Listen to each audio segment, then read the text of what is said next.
Welcome to Real Estate Hot Wired. Maggie Rose March will be your host today. She is an informed voice for the novice investor, a voice of reason for the seasoned investor. And we'll be right back. Hi, I'm Maggie Rose March. Welcome back to this week's show where we're talking with Robert Parker from Flip It Funding, dispelling some of the myths regarding the difficulties of finding money to invest in real estate. This is part 4, so if you've missed the last 3 weeks, you can listen on societybitesradio.com or maggierosemarch.com. Our guest today is Robert Parker, and we want to welcome him back to Real Estate Hot Wired. Robert, just to refresh, let me please say a few words about your background again. Today's guest, Robert Parker, is the managing partner of Flip It Funding, LLC. Flip It Funding is a private hard money lender based in Sarasota, Florida, that loans money to fix and flip investors in Florida and Connecticut, as well as investors that need bridge financing for buy and hold income properties. Robert has been successfully buying, fixing, and selling real estate since 2000 and has been providing private lending for over 8 years. He is extremely passionate about real estate, loves helping his borrowers build wealth, and is here to share some of his knowledge. Robert, welcome back. Thanks, Maggie Rose. We're week number 4. It's exciting stuff hanging out with you every week. It is exciting, and I know we had so many things we wanted to try and cover, and we touched on everything, but we didn't get everything that was in those everythings that we wanted to do, if that makes any sense. So I felt like it was an adrenaline rush last week, and we got right to the benefits of building a great relationship with a company like yours. So can you explore a little bit more about that today? And then let's cover some of the things that we missed in the stuff that we covered.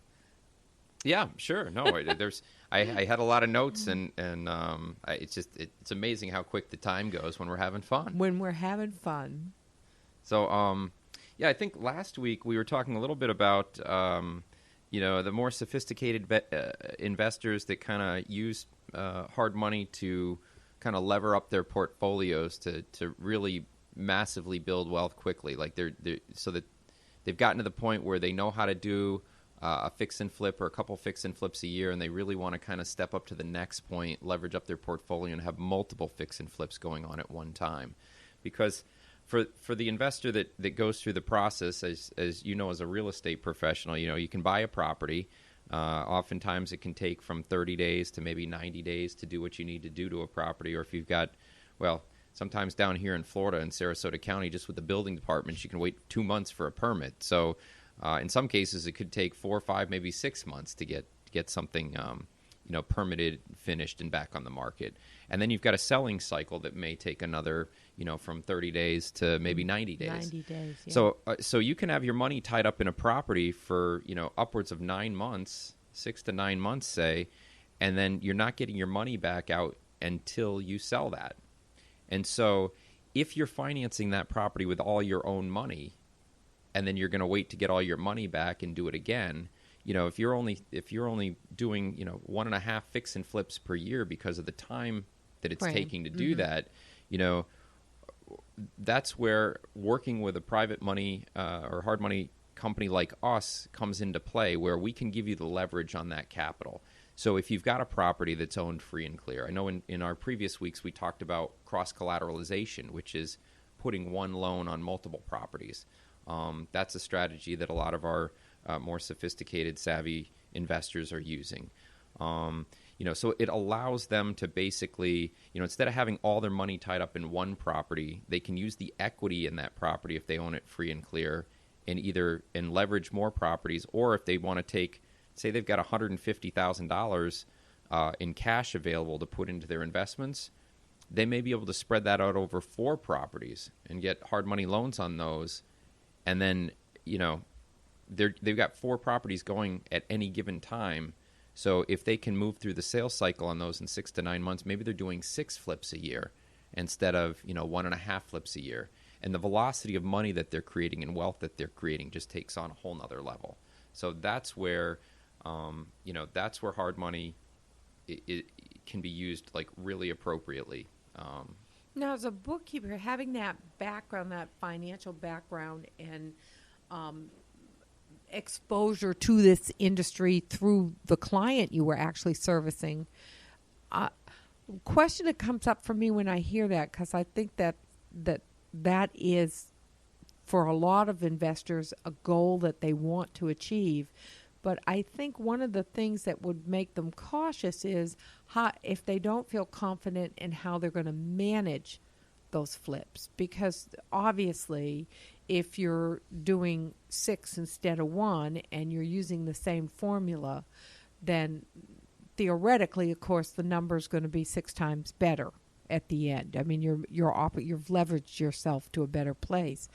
But have you seen, like, through the financial end and the reviews that you've done, that managing those 6 projects can get more difficult? I mean, or is it really just applying the same formula that you would to the project 1 right through project 3, 4, 5, and 6?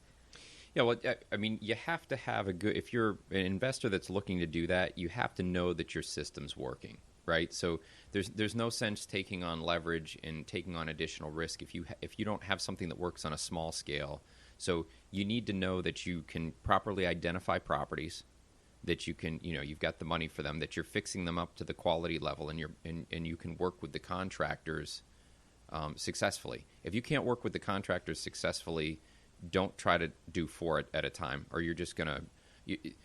The money, taking on more expensive debt like that with hard money is going to crush you. But once you've developed the system and know what you're doing with one, and you've done several successful. I mean, don't go from 1 to 5. Maybe try 2 at a time, and see if because some of the guys that are I know guys that have 20 to 30 projects going on a year, and the problem is being able to get their guys. Their crews are working on their stuff.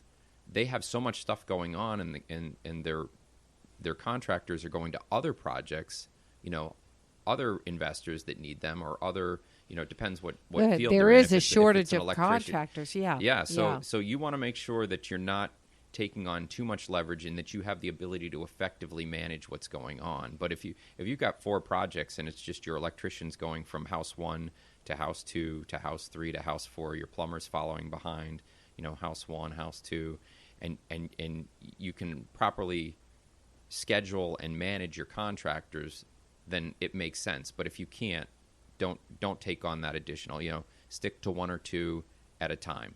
And then when you feel like you've got it under control, maybe step up to 3. If you're starting to struggle a little bit, maybe drop back to 2. Yeah. But for those that are building the systems, that are looking to do 5, 10, 15, 20 or more units a year in the fix and flip space, hard money is a great option to use. That's interesting. I personally have never got involved in anything in that big because I was always concerned about holding on to the crews, getting the work from the men that they said they were going to do. I've always found that to be the hardest part, is managing the workers. Yeah, no, in I think our second show a couple weeks ago, I talked about how I got started in hard money lending with a home investors franchise owner. Yes, yeah. And he got me started in the business 8 years ago, and I remember the one thing. I mean, he was looking to build a business and scale it, and I remember at one point in time after I transitioned from just doing the money privately myself to when I teamed up with my partner in Dallas, in December of that year, I walked into his office and I looked at his board, and he had 17 properties on the board that he had ongoing at that time, and we had financed just about $1 million. We had 8 properties that were financed with him at that time, and I looked at it and I said, "How are you managing 17 properties at a time?" And he goes, "I've got 3 crews going right now." And what was happening is he had so many great deals that he was buying for 50, 60 cents on the dollar. He goes, eventually I'll get it through the pipeline. But there were houses that he was taking down that he was holding in the portfolio for 3 months, 2-3 months. Some even I think he said he might have even had one that was 4 before he could get accrue to it. But it didn't matter, So if I had $100,000 out to him on that property, and he was only paying $1,000 holding cost on that a month from a financial standpoint, he knows he's going to make $25,000 or $30,000 on that. So his philosophy was, look, I've got to get the inventory, get while the getting's good. Yeah. And eventually it's kind of like bite off more than you can chew, and you can chew it. And as long as he knows, maybe overall for the project he's paying us $7,000, $8,000 for financing costs to hold that. But if he knows that there's a $25,000, $30,000, $40,000 payday at the end, it doesn't matter. Getting good deals, getting great deals, great deals is the hardest part. Yeah. And so, in his case, the margin of what he was going to make on those deals far exceeded his concern about what he was paying for 3 or 4 months worth of holding costs to his lenders until he could get his crews to those deals. Does that make sense? Yes, it does make sense. I don't see that happening in Sarasota so much. No. the Sarasota market is on fire right now, and investors are clamoring all over themselves from what I see and what I hear at the RIAs that I go to, and just in terms of the activity from our borrowers. Deals are so hard to come by, and it's almost hyper competitive, I think, in our market right now. I'll talk to potential borrowers and I'll say, oh, okay, share the numbers with me. What does it look like? And they're like, well, if I do this right, I might make $15,000. And, I stop and pause and I say, wow, $15,000, that's not much. I said, that's a price adjustment in this market. Right. And so, right. Are you going to sit there and potentially, take on all this risk, do all this work to the property, spend your time on this for 6 months, what could be 6 months? And then what if you're off by $10,000 or $15,000 from a pricing perspective? Or what if the market softens a little bit or just kind of stays soft a little bit? How are you going to get that? And that $15,000 margin on a deal dries up to nothing. At that point, oftentimes I'll recommend to a borrower, I'll say, look, if that's all you're going to make for a margin on this property, maybe wait or move on. I think that's great advice, and not everybody knows how to take it. Not everybody knows how to give it, but I think that's really part of it.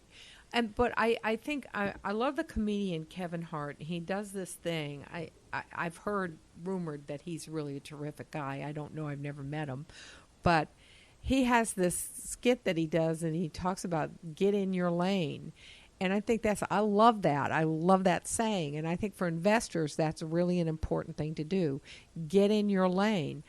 Decide what your objective is, where you want to go with your investment, and know what it takes to get there. And if you're not able to handle more than 2, or if you want to try to, be honest with one. If you need the hard money to do it, be honest and say, I want to try this. I know you have more experience than I do, Robert.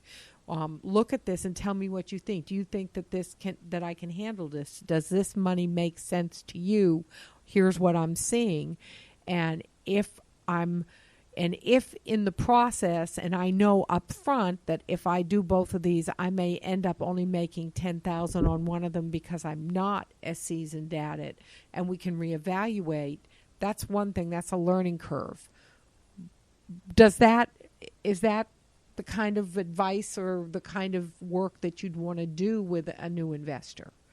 Well, a new investor, they really not need brand to, new, but you know what I'm saying. Well, somebody that's relatively new to the space, I would say, polish your skills at 1 and 2, and especially in terms of building that relationship with us, show us what you can do.